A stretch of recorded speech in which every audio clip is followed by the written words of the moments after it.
Hello, ये chapter number 5 का AP है अर्थमेटिक प्रोग्रेशन। उसमें क्वेश्चन नंबर 3 का फर्स्ट क्वेश्चन है। देखो कैसे लगाना है।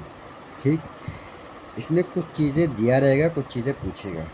इसमें ए यानी फर्स्ट टर्म दे रखा है 5, common difference they A N दे रखा 50। मुझे एन और एस एन पूछा। जब भी देखना क्या चीज़ से तुम शुरू करोगे, या तो ए एन दिया रहेगा या तो एस एन दिया रहेगा, इन्हीं दोनों से शुरू करना, क्योंकि हमें इन्हीं का फार्मूला पता है। तो A N is equal to दे रखा है हमारे पास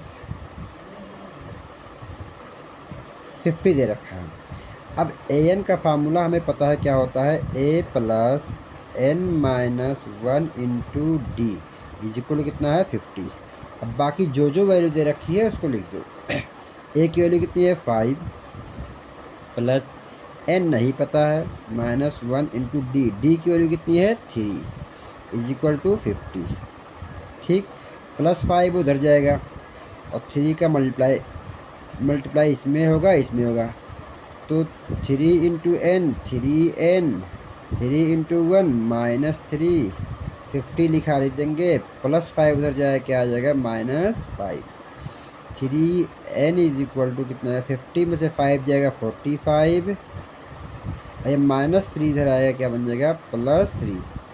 तो 3 एन इज इक्वल टू कितना हो जाएगा 48, और एन इज इक्वल टू कितना 3 मल्टीप्लाई में डिवाइड में आएगा, 3 से 48 में डिवाइड करेंगे कितना आएगा 16 आएगा, कितना आएगा 16 आएगा। राइट, अब देखो एन की वैल्यू हमें मिल गई 16, तो पहला आंसर तो हमारा यही हो गया। मुझे पूछा था एन की वैल्यू और पूछा है एस एन की value.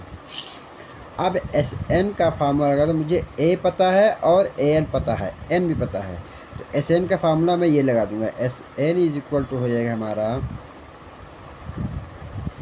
n/2 a plus a N.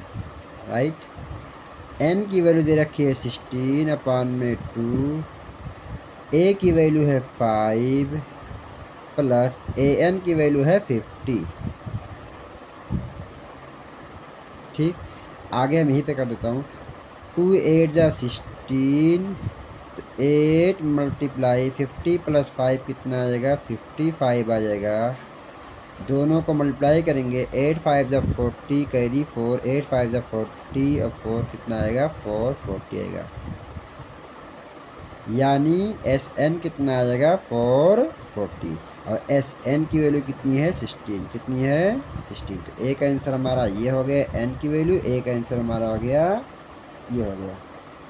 Okay, thank you.